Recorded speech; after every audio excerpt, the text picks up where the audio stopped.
ನಮಸ್ಕಾರ. ನಾವು ಅನೇಕ ಬಾರಿ ಇತರರ ಏಳಿಗೆಯನ್ನು ಕಂಡಾಗ ಅಸೂಯೆ ಪಡ್ತೀವಿ. ನಾವು ಏಳಿಗೆಯಾದಾಗ ಅಹಂಕಾರ ಪಡ್ತೀವಿ. ನಾವು ಏಳಿಗೆಯಾಗಿ ಇತರರು ಏಳಿಗೆ ಆದರೆ ಅನುಮಾನ ಪಡ್ತೀವಿ. ನಾವು ಏಳಿಗೆ ಆಗ್ತಿದ್ದಿಲ್ಲ, ಇತರರು ಮಾತ್ರ ಏಳಿಗೆ ಆಗ್ತಿದ್ರಂದ್ರೆ ಅವ್ರ ಕಂಡು ನಾವು ಕರಗ್ತೀವಿ, ಅನುಮಾನ ಪಡ್ತೀವಿ, ಅಸೂಯೆ ಪಡ್ತೀವಿ. ಅಸೂಯೆ ಪಟ್ಟು ಸುಮ್ಮನೆ ತ್ರಾಸ ಮಾಡ್ಕೊತೀವಿ. ಇನ್ನು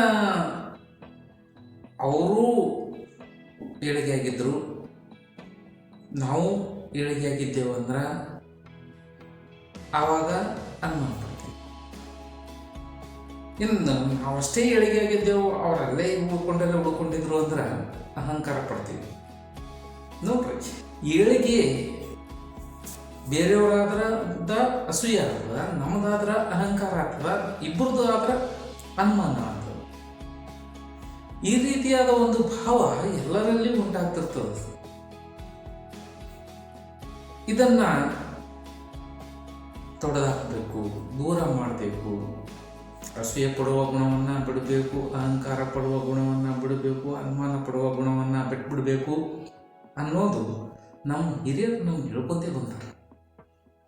ನಮ್ಮ ಮಹಾತ್ಮರೆಲ್ಲ ಅದೇ ತಿಳಿಸ್ಯಾರ. ನಾವು ಅಸೂಯೆ ಪಡಬಾರ್ದು, ಅಹಂಕಾರ ಪಡಬಾರ್ದು, ಅನುಮಾನ ಪಡಬಾರ್ದು ಅಂತೇಳಿ ಅವ್ರು ಹೇಳ್ಕೊತೇ ಬಂದ್ರೆ ನಾವು ಹಾಗೆ ಮಾಡ್ಕೊತೇವೆ.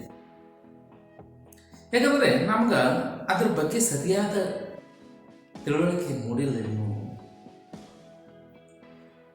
ಅಸೂಯೆ, ಅಹಂಕಾರ, ಅನುಮಾನ ಈ ಮೂರು ಗುಣಗಳ ಬಗ್ಗೆ ಸರಿಯಾದ ತಿಳುವಳಿಕೆ ನಮ್ಮಲ್ಲಿ ಬಂತು ಅಂದ್ರೆ ನಾವೇ ಅದನ್ನು ಬಿಟ್ಟಾಕ್ತೀವಿ. ನಮ್ಗೆ ಅದರ ಬಗ್ಗೆ ಸರಿಯಾಗಿ ಗೊತ್ತಾಗಲ್ಲ. ಅದಕ್ಕೆ ನಾವು ಅದನ್ನು ನಮ್ಮಲ್ಲಿ ಇಟ್ಕೋತೀವಿ. ಅಸೂಯೆಯಿಂದ ಏನು ತೊಂದರೆ ಆಗ್ತದಪ್ಪ ಅಂದ್ರೆ ನಮ್ಗೆ ಸರಿಯಾಗಿ ನಿದ್ರಿ ಬರಲ್ಲ, ನಮ್ಗೆ ಸರಿಯಾಗಿ ಊಟ ಹೋಗಲ್ಲ. ಮತ್ತೊಬ್ರದ್ದು ಏಳಿಗೆ ಕಂಡು ಅಸೂಯೆ ಒಳಗೆ ತಳಮಳ ಶುರುವಾಯ್ತು ಅಂದ್ರೆ ನಮ್ಮ ಸುಖ ನಿದ್ರೆಯನ್ನು ನಾವು ಕಳ್ಕೊತೀವಿ, ನಮ್ಮ ನೆಮ್ಮದಿಯನ್ನು ನಾವು ಕಳ್ಕೊತೀವಿ. ಅವ್ರ ಅದೃಷ್ಟ ಅದ, ಅವ್ರ ಕೆಲಸ ಅದ, ಅವ್ರ ಕೆಲಸದ ಪ್ರತಿಫಲ ಅವ್ರಿಗೆ ಸಿಕ್ಕದ, ಅವ್ರ ಏಳಿಗೆ ಆಗ್ಯಾರ ಆಗಲಿ ಅನ್ನೋ ದೊಡ್ಡ ಗುಣ ನಮ್ಗೆ ಬೇಕು. ನಾವು ಸರಿಯಾದ ಕೆಲಸದ ಮಾಡೋಣ, ಸರಿಯಾದ ದಾರಿಯಲ್ಲಿ ನಡೆಯೋಣ, ನಾನು ಏಳಿಗೆ ಆಗ್ತೀನಿ ಅಂತ ಪ್ರಯತ್ನ ಮಾಡ್ಕೊತೀವಿ ಅಂದ್ರೆ ನಾವು ನಮ್ಮ ಜೀವನದಲ್ಲಿ ಏಳಿಗೆ ಆಗ್ತೀವಿ. ಬೇರೆಯವರು ಅವರು ಪ್ರಯತ್ನದಿಂದ, ಅವ್ರ ಅದೃಷ್ಟದಿಂದ ಅವ್ರು ಏಳಿಗೆ ಆಗ್ಯಾರ, ಅದು ಅವ್ರ ಅದೃಷ್ಟ. ಹಾಗಾದ್ರೆ ಆಗಲಿ, ಅದಕ್ಕೆ ನಾವು ಅಸೂಯೆ ಪಡೋ ಅವಶ್ಯಕತೆ ಇಲ್ಲ. ಅಸೂಯೆ ಪಟ್ಟವಂದ್ರೆ ನಮ್ಮ ನೆಮ್ಮದಿಯ ನಿದ್ರೆಯನ್ನು ನಾವು ಕಳ್ಕೊತೀವಿ. ಸರಿಯಾಗಿ ನೆಮ್ಮದಿ ನಿದ್ರೆ ಮಾಡೋಕ್ಕಾಗಲ್ಲ, ಊಟ ಮಾಡೋಕ್ಕಾಗಲ್ಲ. ಯಾಕಂದ್ರೆ ಅವ್ರ ಬಗ್ಗೆನೇ ಒಂದು ಕೊರಗು, ಅದು ಒಂಥರ ತಳಮಳ ನಮ್ಮಲ್ಲಿ ಉಂಟಾಗ್ತದೆ. ಅದಕ್ಕೆ ಅಸೂಯೆಯನ್ನು ಪಡೋದು ಬಿಡಬೇಕು. ಯಾಕಂದ್ರೆ ಅದರಿಂದ ಅವ್ರಿಗೆ ನಷ್ಟ ಇಲ್ಲ, ನಮಗೆ ನಷ್ಟ, ನಮ್ಮ ನೆಮ್ಮದಿ ಹಾಳು ಮಾಡ್ಕೊತೀವಿ ಅಷ್ಟೇ. ಅದ್ರ ಸಲುವಾಗಿ ಅಸೂಯೆ ಪಡೋದನ್ನು ಬಿಟ್ಬಿಡ್ಬೇಕು. ಇಷ್ಟೇ, ಇದು ಸರಳ. ಅಸೂಯೆ ಯಾಕೆ ಬಿಡ್ಬೇಕಂದ್ರೆ ನಮ್ಮ ನೆಮ್ಮದಿ ಹಾಳಾಗ್ತದೆ, ಅದಕ್ಕೆ ಬಿಡಬೇಕು. ನಮ್ಮ ನೆಮ್ಮದಿ ಕಳ್ಕೊಂಡು ಮತ್ತೊಬ್ಬರ ಬಗ್ಗೆ ನಾವು ವಿಚಾರ ಮಾಡ್ಕೊಂಡು ಕುಂದ್ರದಾಗ ಏನಾಗ್ತದ, ಅದು ಮೂರ್ಖತನ ಅಂತ. ಅದ್ರ ಸಲುವಾಗಿ ಅದು ಬೇಡ ಅಂತ ತಿಳಿದವ್ರು ಹೇಳ್ಯಾರ. ಇನ್ನು ಅಹಂಕಾರ ಯಾಕೆ ಬಿಡಬೇಕಪ್ಪ? ನಾವು ಏಳಿಗೆ ಆಗಿರ್ತೀವಿ, ನಮಗೆಲ್ಲ ಸುಖ ಸೌಲಭ್ಯಗಳು ದೊರಕ್ತಿರ್ತಾವ, ಹಾಗೆ ನಾವು ಅಹಂಕಾರ ಪಡ್ತಿರ್ತೀವಿ. ಅಂಥ ಸಂದರ್ಭದಲ್ಲಿ ನಾವು ಅಹಂಕಾರ ಪಡಬಾರ್ದು ಅಂತ ಹೇಳ್ತಾರೆ. ಯಾಕಂದರೆ ಅಹಂಕಾರದಲ್ಲಿ ಕೂಡ ನಾವು ಮೈ ಮರೆತು ಬಿಡ್ತೀವಿ. ನಾನು ಅನ್ನೋದ್ರಾಗ ಮೈ ಮರೆತು ಬಿಡ್ತೀವಿ. ಮೈ ಮರೆತು ನಾನು ಮಾಡಿದ್ದೇ ಸರಿ, ನಾನು ಆಡಿದ್ದೇ ಮಾತು ಸರಿ ಅನ್ನೋ ಮಟ್ಟಕ್ಕೆ ನಾವು ಬಂದ್ಬಿಡ್ತೀವಿ. ಆವಾಗ ನಮ್ಮ ತಪ್ಪು ಒಪ್ಪುಗಳು ನಮ್ಗೆ ಗೊತ್ತಾಗೋದಿಲ್ಲ. ಆವಾಗ ನಮ್ಮ ಏಳಿಗೆ ನಿಂತು ಇಳಿಯಕ್ಕೆ ಶುರುವಾಗ್ತೀವಿ. ಅಹಂಕಾರ ಪಟ್ಟೆವಂದ್ರೆ ಏಳಿಗೆ ಆಗೋವರೆಗೂ ನಾವು ಭಾಗಿರ್ತೀವಿ. ತಪ್ಪು ಒಪ್ಪುಗಳನ್ನು ಸ್ವೀಕರಿಸ್ತಿರ್ತೀವಿ, ತಿದ್ದುಕೊಂಡು ನಡೀತಿರ್ತೀವಿ, ಅದಕ್ಕೆ ಏಳಿಗೆ ಆಗಿರ್ತೀವಿ. ಏಳಿಗೆ ಆದ ನಂತರ ಅಹಂಕಾರ ಪಡಕತ್ತೇವು ಅಂತಂದ್ರೆ ತಪ್ಪು ಒಪ್ಪುಗಳನ್ನು ಸ್ವೀಕರಿಸೋದಿಲ್ಲ. ಅವಾಗ ನಾನೇ ಸರಿ ಅನ್ನೋ ಭಾವ ನಮ್ದಾಗಿರ್ತದೆ, ನಾನೇ ಶ್ರೇಷ್ಠ ಅನ್ನೋ ಭಾವ ನಮ್ದಾಗಿರ್ತದೆ. ಅವಾಗ ಏನಾಗ್ತದೆ ಅಂದ್ರೆ ಆ ಭಾವದಿಂದ ನಮ್ಮ ತಪ್ಪು ಒಪ್ಪುಗಳು ನಮ್ಗೆ ಗೊತ್ತಾಗಲ್ಲ. ಆವಾಗ ನಾವು ಬೀಳಕ್ಕೆ ಶುರು ಮಾಡ್ತೀವಿ. ಬೀಳಕ್ಕೆ ಶುರು ಮಾಡ್ತೇವಂದ್ರೆ ಆ ಏಳಿಗೆಯಲ್ಲಿ ಭಾಳ ದಿನ ಉಳಿಯಲ್ಲ ಅಂತ ಅರ್ಥ.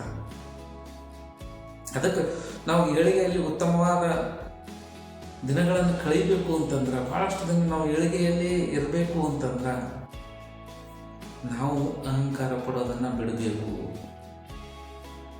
ನಯ ವಿನಯ ತಂದಿದ್ದೇವೆ ಅಂದರೆ ನಾವು ಬಹಳಷ್ಟು ಬೆಳಿತೀವಿ ಮತ್ತು ಅಲ್ಲೇ ನಿಲ್ತೀವಿ ಸ್ಥಿರವಾಗಿ. ಅದಕ್ಕಾಗಿ ಈ ಅಹಂಕಾರ ಪಡುವ ಗುಣವನ್ನು ನಾವು ಬಿಟ್ಟಾಕಬೇಕು. ಮತ್ತು ಅಹಂಕಾರ ಪಡೋದ್ರಿಂದ ನಮಗೆ ಏಳಿಗೆ ನಿಂತು ಹೋಗ್ತದ. ಜೊತೆಗೆ ನಮಗೆ ಸರಿಯಾದ ಸಂಬಂಧಿಕರಿರಲ್ಲ, ಸರಿಯಾದ ಸ್ನೇಹಿತರಿರಲ್ಲ. ನಾನು ಅನ್ನೋ ಬಂತಂದ್ರೆ ಎಲ್ಲದನ್ನು ಕಳ್ಕೊಂತ ಹೋಗ್ತೀವಿ. ಅದ್ರ ಸಲುವಾಗಿ ಅಹಂಕಾರ ಪಡಬಾರ್ದು.